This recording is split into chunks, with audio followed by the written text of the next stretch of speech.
Театр сымбатты өнердің ішіндегі ең зор өнердің бірі деген Мұхтар Әуезовтың керемет сөзі бар. Сол өнердің жүгін театр актерлары жауапкершілікпен атқарып жүр. Биыл Хадиша Бөкеева атындағы облыстық қазақ драма театрына 27 жыл. Өткен күндер, бүгін тарих. Назарларыңызға 16 желтоқсан Қазақстан Республикасының тәуелсіздік күнімен тұспа-тұс келген мерекеде өнерге еңбек етіп келе жатқан жандардың естелігі мен ыстық ықыласын ұсынамыз.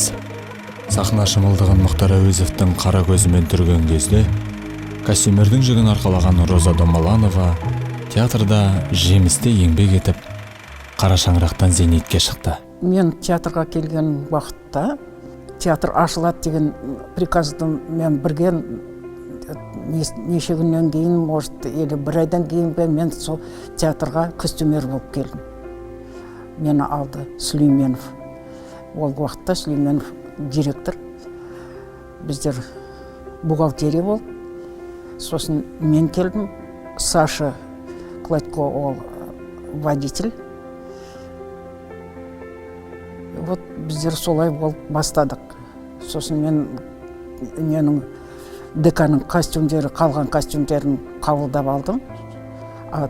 Уже 93 жыл, 15 желтоқсанда, наверное, біздерге Қарагөздің костюмдері келді. Қарагөздің костюмдері кәдімгі бәрі, кейіпкерлерге де, массовкаға бәріне костюм деген тігіліп келді уже. Мен қабылдап алып, 15 күн, 16 күні мен костюмдерін бәрін тараттып, содан бастап Қарагөзбенен біздер желтоқсанның 16 күні 93 жыл театрда аштық.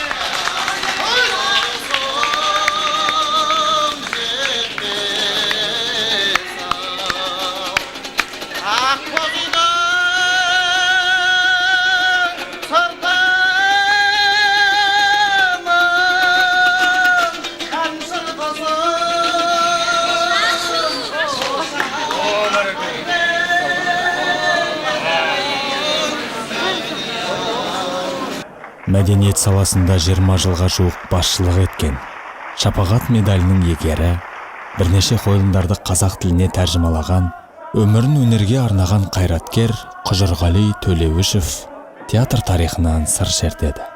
Менің көп өмірім мынау жаңа театрда өтті. Жаңа театрда салынуда бір өзі қызық оқиға. 1996 жылы ғой деймін, қателеспесем, ескі театрда еткен бенет жақтағы бір жиналыс өтіп жатты бізде. Сол кездегі облыстың әкімі Қабиболла Қабенұлы Жақупов келді. Сосын бір кезде еден жуушы бір әйел жүгіріп келді, сіздің телефоныңыз соғып жатыр деп. Жүгіріп кабинетіме барсам, трубкамды көтерсем, бұл Қазақстанның премьер-министрінің қабылдау бөлмесінен деді бір қыз бала. Жәрімде ұшып кетті. Бірақ енді ол кезде тәртіп солай, мына әкімдер бір жаққа жиналысқа барғанда қайда кететіні ол жердегі телефонды беріп кетеді. Сұрап қалу мүмкін себебі. Сосын ұшып жүгіріп төменге түсіп, Жақуповты алып келдім кабинетке. Отырғызып, қолына трубканы беріп, өзім қабылдау бөлмесіне, Жарқынайдың бөлмесіне шығып тұрдым. Бірақ еміс-еміс құлағым естіп жатты айтқан әңгімелерді. Бір кезде Жақуп Нұреке, сол жоспарыңызға қазақ театрында қоса қойыңызшы деген әңгіме естім. Енді ақылдыңды аздығы ғой, сосын ыржалаңдап қасына жетіп бардым Жақуптың. Ол қандай театр туралы деп Қабиболла Қабенович деп. Ол үндеген жоқ, төменге түсіп кетті, жиналысын отырып кетті. Содан кейін жалпы ойымызда жүрді, бір театр салынады осы бізге деген ой. Бір уақытта осы қателеспесем театр күніне орай қойдым, 27 наурызда бүкіл коллективті алып келдім осы театрға, көрсетейін деп құрылысын. Кірдік ішке улап-шулап.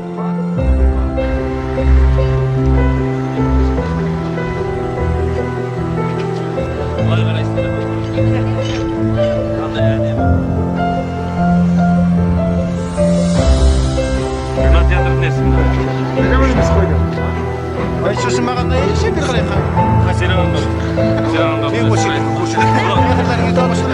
Архитектор. Иә. Главный архитектор. Осындай болады. Мейрамдарыңда бәрі. Кіреберісіміз байы үлкен.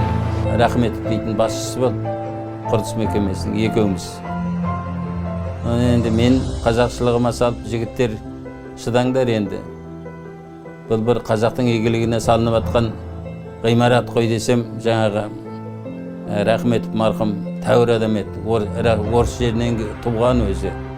Қазақи деп аналарды нететін еді, жаңағы намыстандыратын еді. Кейде айтып кетеді, біздерге театр салынмайды деп жатыр. Салынмаймыз ба жігіттер? Сонда жігіттер шу өтетседі. Салғанда да әкесін танытамыз. Не ол?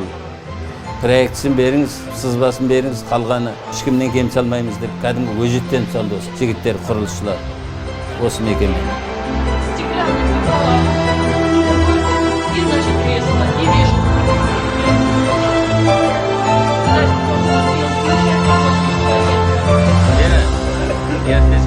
Мойку просил. Еще тогда, еще. Тут обязательно. Даже 2 мойки надо здесь. Қателеспесем, бір жұма қалды ашылуына деп отырмыз. Бірақ құрылыстың әлі несі көп, жұмысы көп. Айналасы тек театрдың топырақ болып жатыр үйіліп ол кезде. Неде плиткада салынған жоқ. Сол кезде біздің министр келді, мәдениет министрі. Енді оны меніңше сол кездегі премьер-министр Именғали Тасмағамбетов жіберген сияқты. Ертең президент ашады, құрылыстың дайындығы қандай екен, жаңағы барып біліп кел деген болар енді. Ол кісі келіп қарап, сол кісінің айтқан сөзі әлі күнге дейін есімде тұр. Ашасыз ба деп, Рахметов тұр, мен тұрмын. Ашамыз деді Рахметов, ашамыз айтқан уақытқа деп. Сонда ол кісі басын шайқап фантастика деп кетіп еді. Соны сол жігіттер жаңағы айтқан уақытқа қыркүйектің басына, қыркүйектің 9-ында ашылды ғой, соған дайын қылды ғой театрда айтыру. Күн-түн істеді. Особенно ашылуға жақындағанда тіпті олардың қай уақытта істеген өзі күнде өзі бір күнмен түн 2 мезгіл ғой, бары білмеймін. Солар 3-ші мезгілін тауып алды ма айтыру. Сол айтқан уақытқа бітіріп шықпаға театр. Таң қалдым, мен өзім таң қалдым ішінде жүрген.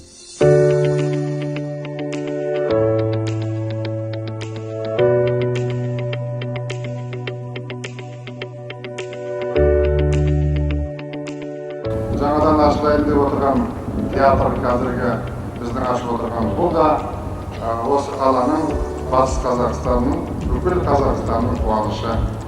Бұл Оралда еш уақытта бұндай театр болмады еді қазақ театры. Өз мәдениетіміз бен тарихымызды жастарымызды тәрбиелейтін үлкен мәдениет орны болды.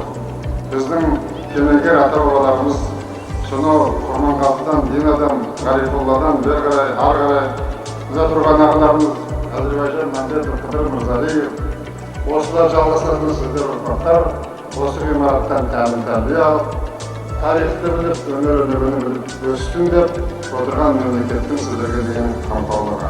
Баршаларыңызға зор денсаулық, еңбекте табыс, жанұяларыңызда бақыт тілеймін.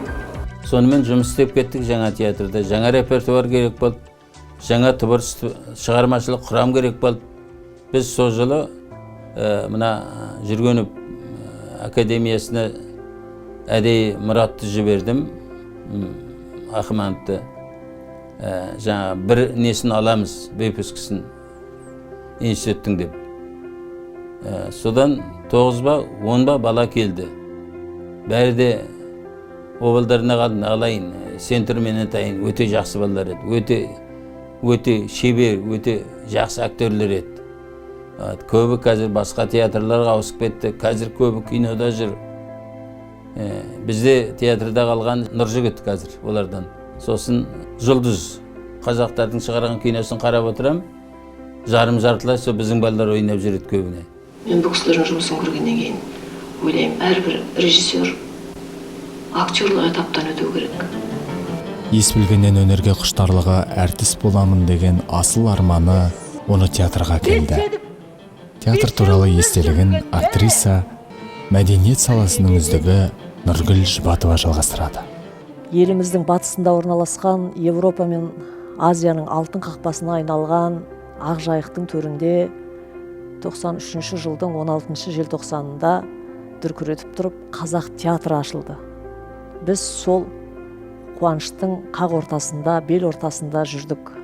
Театрдың өзінде актер болып келіп, осы жерде жұмыс жасап, әрмен қарай өздерінің жолын тауып кеткен режиссерларымыз көп. Оның біреуі Мұрат Ақманов ағамыз. Ол кісі кәнігі актер болып келген. Оның актерлығы енді өте мықты адам. Сол кісі ең алғашқы қойылымын осы театрдан бастады. Осы театрдан режиссер болып аттанды. Мұханғали Туманов біздің группаласымыз. Ол да ең алғашқы қойылымдарын осы жерде бастады, осы қабырғадан бастады. Қазір Қазақстандағы 3 режиссер болса, мықты сол 3-тікке кіреді деп ойлаймын, өз басым. Ал одан кейін Асхат Майемиров осы жерден бастады.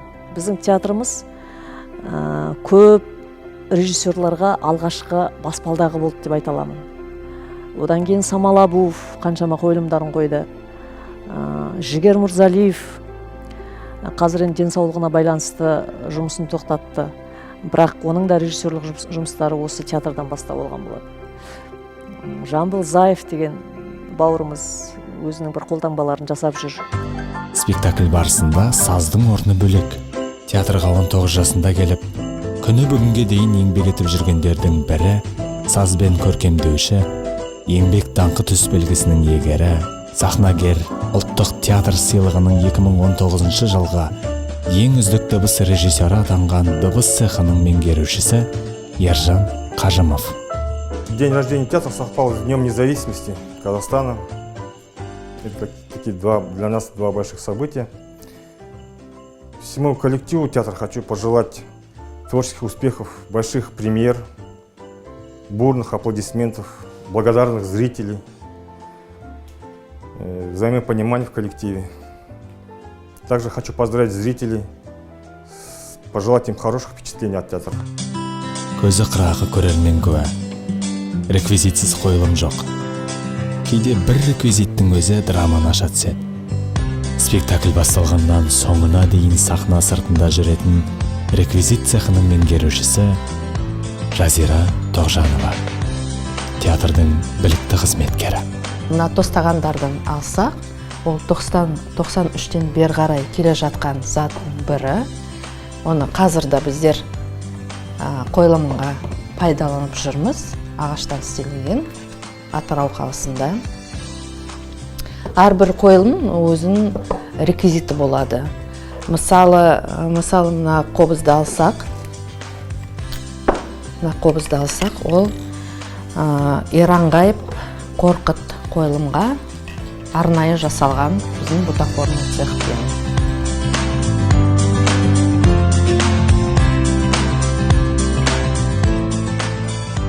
Құрметті, сүйікті ұжым, сіздерді театрымыздың туған күнімен құттықтаймын.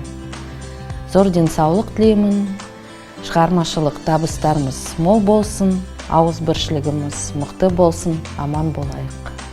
Қойылымдағы кейіпкер рөлінің ашыла түсуі, образы, портреті, яғни сыртқы келбеті де маңызды рөл атқарады. Ал рөлдің образын кім жасайды? Ендеше кезекті Хадиша театрының гримері Гүлнара Галиакбароваға береміз. Моя работа – это помочь артисту найти образ. Вот. Из человека надо на сказку сделать животное, например, из страшного человека красивого, из красивого страшного. В общем, это моя работа. Вот.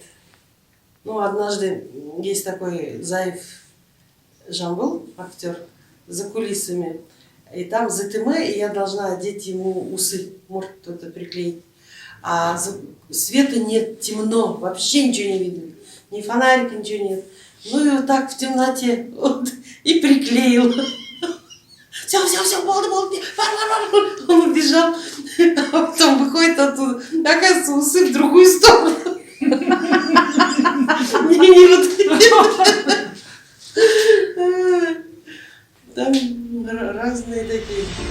театр қойылымдары пьеса, режиссер, актер, суретші, дыбыс реттеушісі, машинист, жарық қоюшы, гример, реквизит және костюмерлердің біте қайнаса жасаған жұмысынан құралады. Біз творчестволық мекемеміз. Біз халықты тәрбиелейтін де, халықтың тәрбиеші де емес, біз халықтың тәрбиеші етеді. Детсаттан бастап, мектептен бастап институтқа дейін тәрбиеші етеді. Біз өнер мекемесіміз, біз жоғары өнер көрсетуіміз керек. Жоғары өнер, өте жоғары өнер көрсетуіміз керек. Жоғары өнер көрсетсек, өте жоғары өнер көрсету керек. Сонда ғана біз нағыз шығармашылық мекеме боламыз. Бұл жолда адал болу керек, біріншіден өнеріңе, істеп жүрген театрыңа, екіншіден меніңше өмір бойы ізденіп өту керек. Осы қазір менің де жаңа айттым ғой, бірдеме шатпақтайтын отырам деп. Бірдеме жазып отырғанда да тіпті дым багажым жоқ екен, кейде сезіп қалам. Қарашы, міне жерде кітаптар бар, әйтір справочниктер, әдебиеттер, солардан алып бірдеме шыққан балам. Енді жалпы өнердің төбе жеткізбейтін құрдым. Тек ұмтылу керек. Сонда ғана адам сияқты болады. Адам болып сезеді өзін. Творчестволық адам соның ішінде. Басқанда қойшыны, тракторшыны айтып отқам жоқ. Оларда бір жақсысы айтыр, еңбектердің шегі бар. Біздің еңбегімізде шек жоқ. Ұша бері керек, самғай бері керек. Соны тілеймін. Барлық творчестволық ұжымға бүгінгідей мереке күні соны тілеймін. Қанаттарың талмасын, әріптестер. Жасай бер, Хадиша театры!